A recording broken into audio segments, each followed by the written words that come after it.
The cost of my infidelity. Before we get started, make sure to subscribe so you will never miss a video. So let's get started. The cost of my infidelity.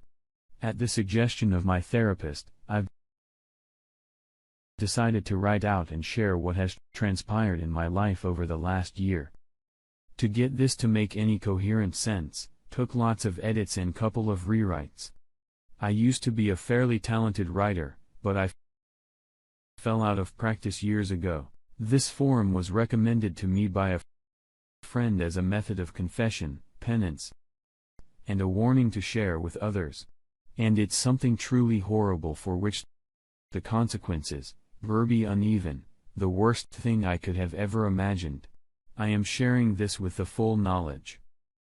Many will despise me for what I did and the event that took place because of my betrayal. Reading my own words is revolting because I know in a very real sense, what I did is unforgivable. I understand for too well, hell, needlessly tragic the events that transpired truly were. My hope is something that my story can be shared with anyone in any relationship, and perhaps some future betrayal won't happen. More specifically, I hope someone who is currently cheating on their significant other or even thinking about it might read this and it makes them pause. Many might think my example of what can go wrong being unfaithful is an extreme rarity that seldom occurs. I've been told by people far more knowledgeable than I am, that my situation is sadly from unique. But I'm willing to take the hate I will receive by sharing this. If it keeps even one person from breaking the heart of someone they love. I am a 28-year-old female, and I was married to a wonderful man. I will call William. 8 months ago, my husband confronted me with proof. I had been both emotionally and physically unfaithful. A few days after he confronted me about my infidelity, my husband committed suicide. I realized just typing those words that has caused people I don't even know to hate me. It couldn't believe I had a capability to do something that evil, to harm someone and love since we were children, but I did it. If you'd ask either me or William of either of us would be unfaithful, we both would have laughed, but to my own shock and surprise, I allowed myself to lose focus in shade. I knew it would destroy him if he ever found out, but I took the heart of the man I loved and crushed it so cruelly he couldn't endure the pain of this life anymore. Those of you thinking right now that I don't deserve to be breathing, I agree with you. I agree with you so much. I've attempted in 2 occasions to make that a reality. I'm assured there is a reason I'm still here. For the moment I've convinced myself that the longer I live, the more I suffer, and I don't enjoy the mercy of a sweet side if we're being honest.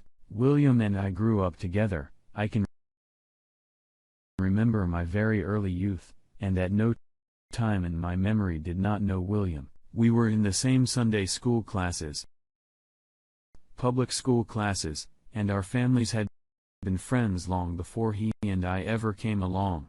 He could always make me laugh. Kids can be mean, but William never was.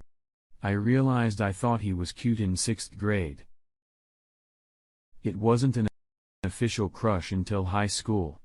William and I had been our one and only loves from early high school all the way through college together. We were best friends and cherished each other so much.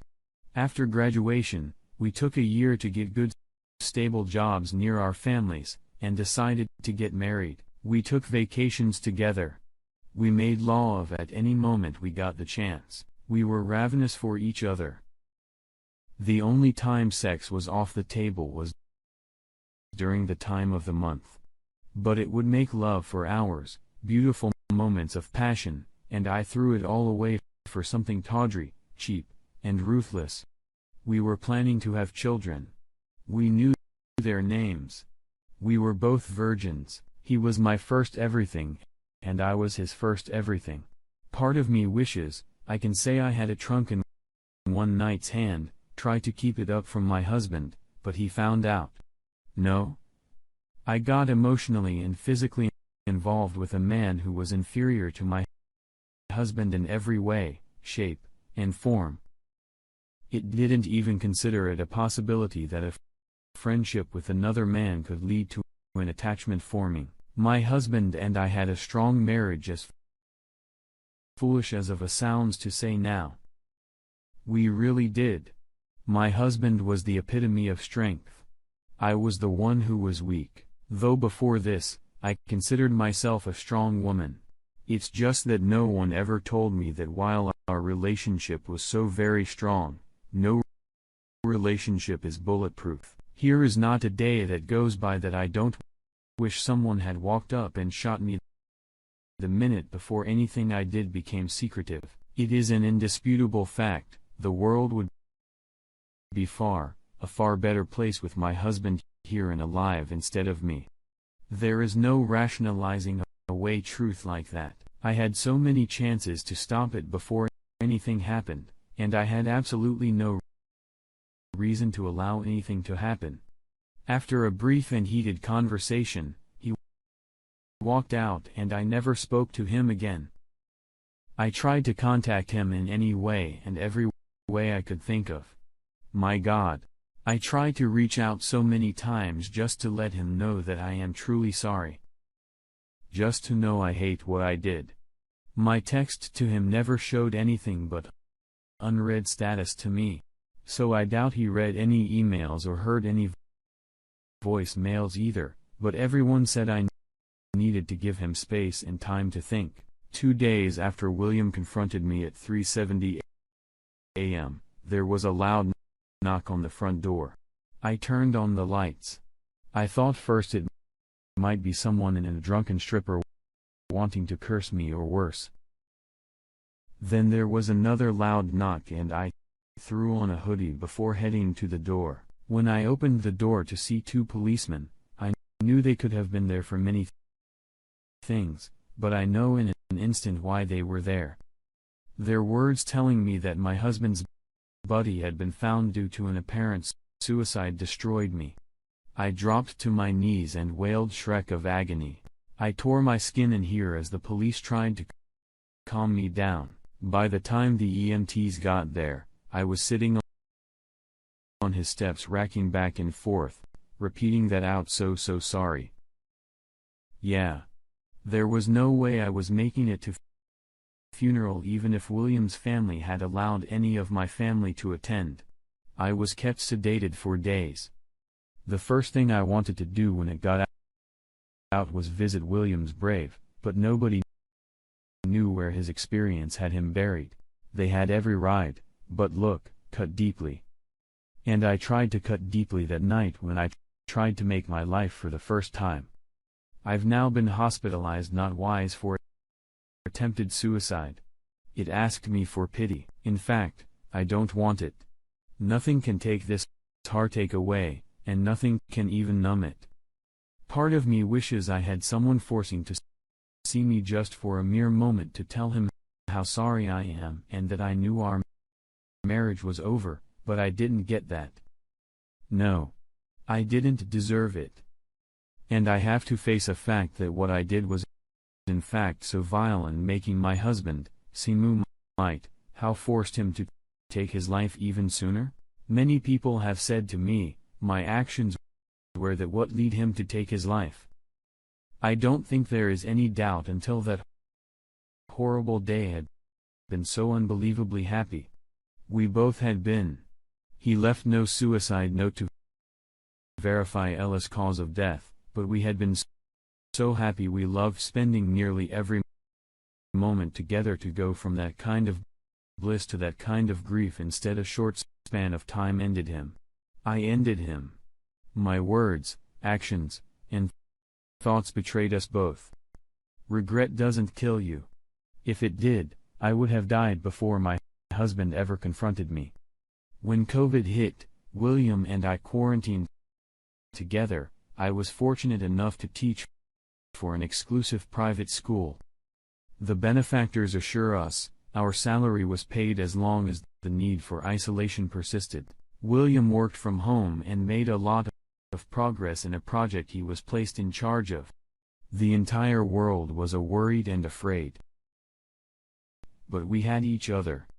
And we so enjoyed making the most of it.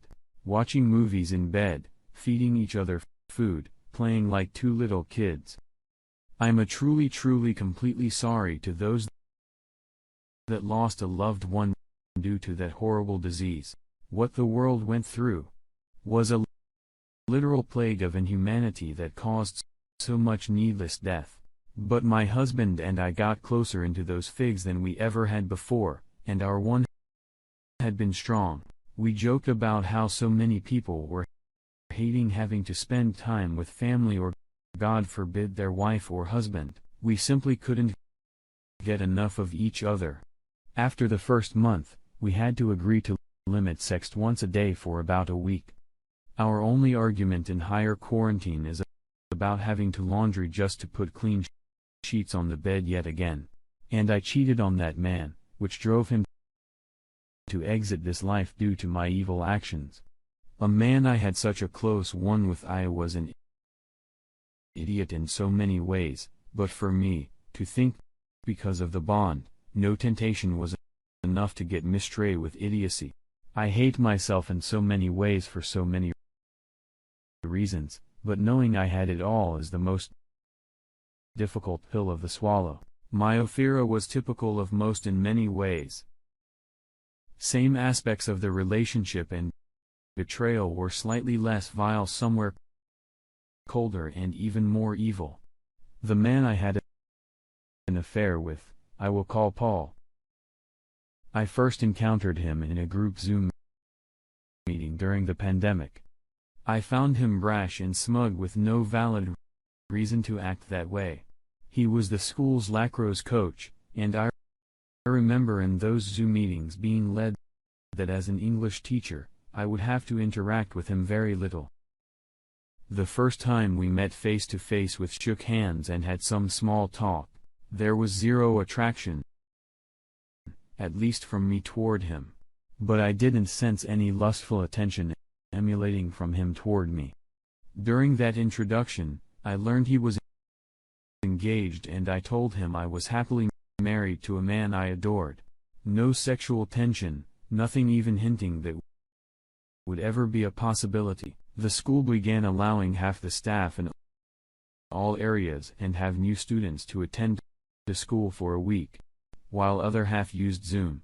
The next week, the other half would attend inside and vice versa. That was supposed to assist with social distancing and the students have feelings of isolation. While eating lunch one day before my next class began, I got an email from Paul. He had written out some toast and jokes for his upcoming wedding and wanted me to edit what had written. I was used to being sent writing to edit, so it was nothing I felt important enough to tell William, coupled with the fact it all pertained to Paul's wedding, and I saw no reason to give my husband a boring detail about that day. The email contained a toast of his parents as well as to the appearance of the bride. I took what he'd said and added a few phrases to pull at the heartstrings of all who attended. Did jokes directed at this brother? The best man were absolutely hilarious, but a little vulgar for my liking at a wedding. I said as much when I sent back his edited speeches. He laughed and said I just don't know his family and that Paul listing was a family tradition. That email exchange began several months of corresponding back and forth, but as difficult as it may believe, not until the very end. Did not anything become inappropriate? Not once did anything become flirtatious or sexual. Well, we didn't talk about sex, but from a purely scientific psychological point of view. Our sex talks at a point would have made the biggest nymphomania in history drier than the Sahara. There was nothing emotional or physical simulating to those conversations, and I enjoyed our corresponding due to the fact I was certain there was no temptation in either end. We discussed race, politics, religion, science, sports, all the things people are hesitant to discuss due to differing opinions. Some of the discussions even got heated. I was called, approved more than once due to my opinions about sex. Yes. I proved him wrong, but I wish to God had been right. For the longest time, all this took place during work hours. My husband and I had a landline for emergencies, but as soon as we entered the door at home, our smartphones were turned off. Paul didn't even have my number to text until I emailed him with a zinger at the end late in the day. He demanded my number to refute what I'd sent. Dozens of other coworkers had my email, and I thought nothing of that. I seriously don't think Paul had interest in pursuing me either, as at the time he was smitten with his fiancée.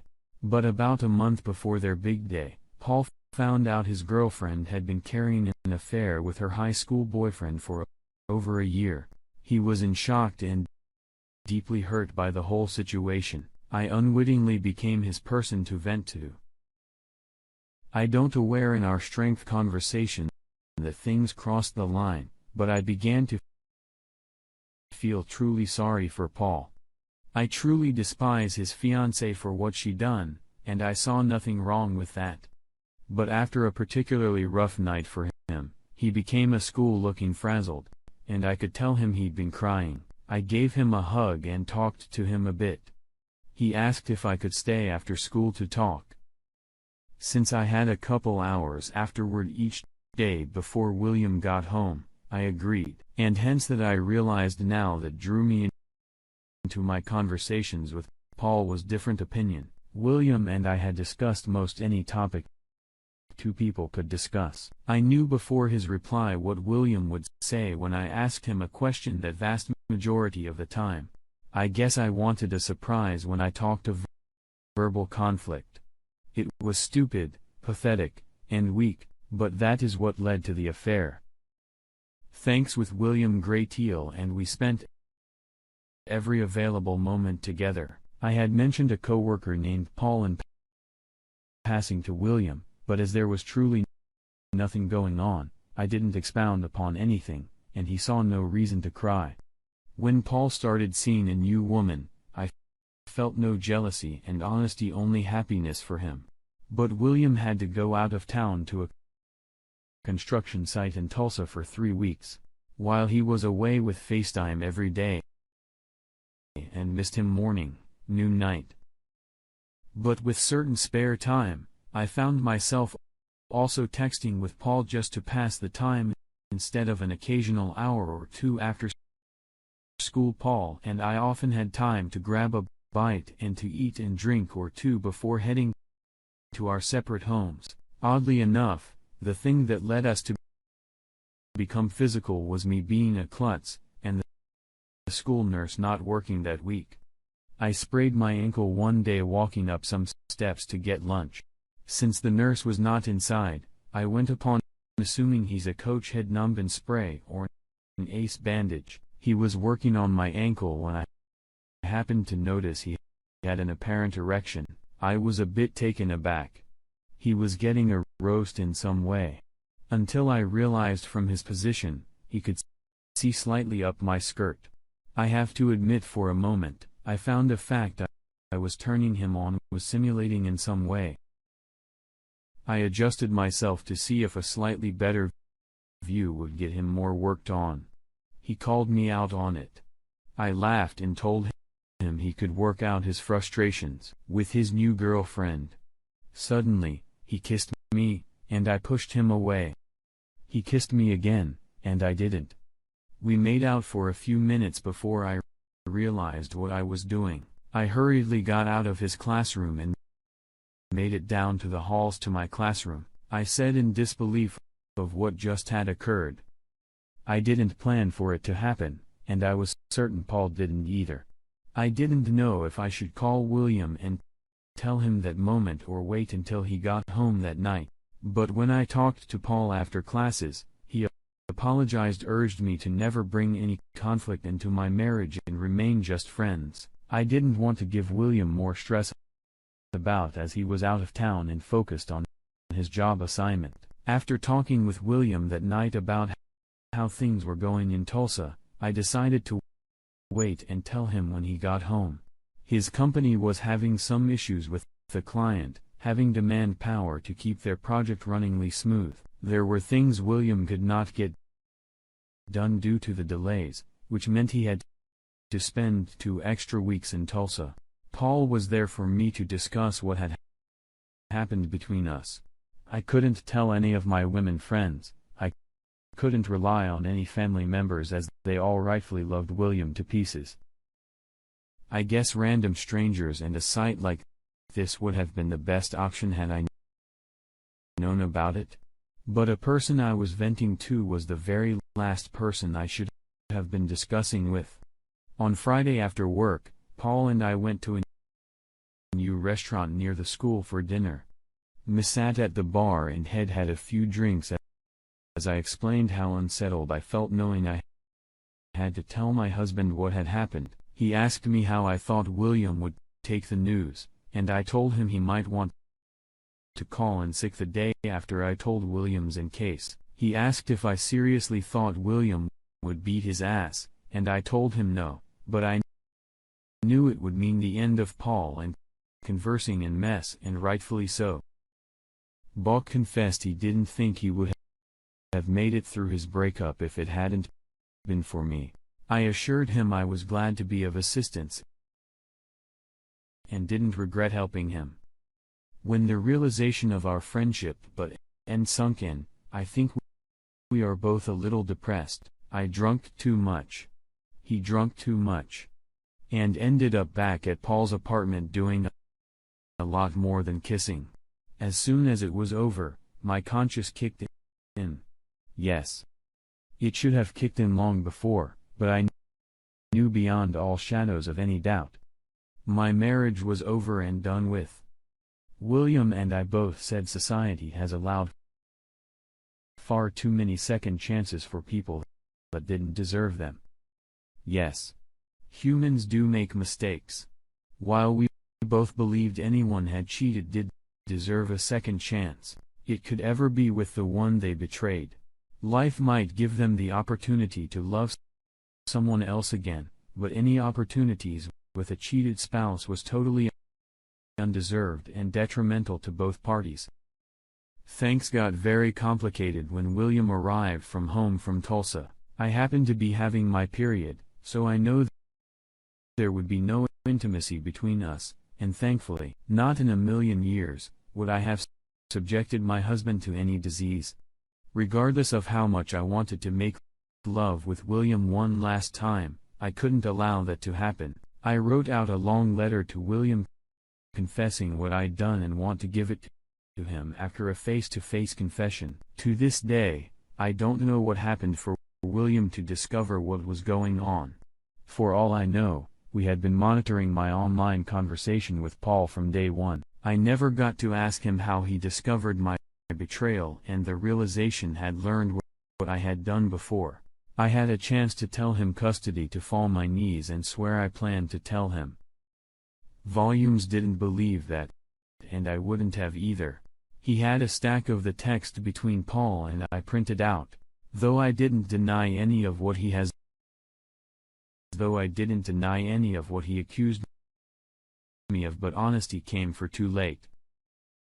Hid back a few things in a suitcase and left me on a Monday evening. Wednesday night, he drove a shopping center, parked this car and took his own life to know. I had destroyed our relationship, was tortured to my soul like I'd never known. Janelle, I even robbed him of a chance to find someone else to be happy with, ruined me. The realization, I didn't just end my relationship with William, but every relationship had or would have caused more guilt than I could ever express.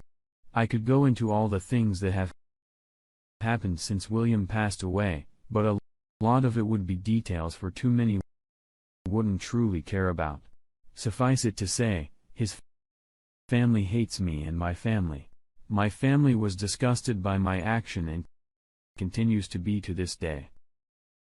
Your love for me didn't die, but their disappointment and shame toward me will never end, and that's how it should be. No. The result were not anything I intended, but when choices are made that cause pain and suffering, we are still guilty for causing the grief.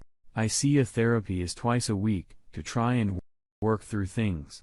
I was introduced someone through my therapist that is genuinely helping me steward through my feelings. Years ago, she intentionally set a small fire that set all alarms to scare her ex-boyfriend, and the girl had just started seeing. The fire spread quickly, and what had been intended as a joke caused multiple people to lose their lives. She and I have discussed so many things about her story and mine. Things can never be the way they once were, nor should they be. But if I am to keep living, I need a plan to make what is left of my life as meaningful as possible. So that basically my story. Anyone who wants to post messages of hate for me and tell me one rich person I am, go right ahead. I won't be replying to it, but if it helps you to get rid of any race you have, make me your verbal punching bag. Those with specific questions, I will answer as best as I can.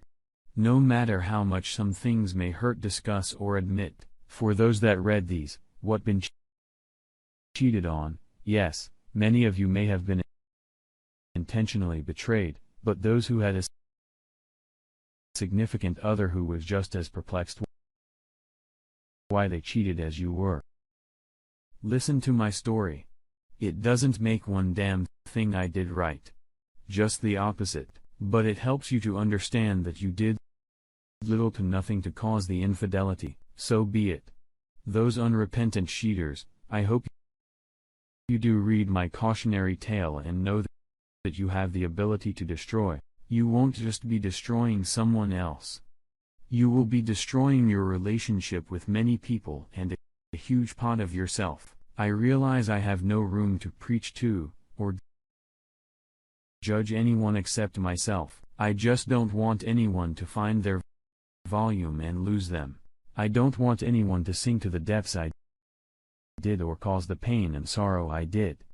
And most of all, I want all the people who have great relationship to cherish it and never take it for granted. As humans, we are not immune to being able to swayed under the wrong conditions and series of events. When we love someone, we carry part of their soul around with us. Just one betrayal makes it impossible for the person to hold a piece of you again. I had my husband's hearth in my hands, and I noticed her of the fact that I will never again hold it, nor will never again hold me. This life has fought to pain with the harming that everyone's will love, and love is far too precious to risk on anything.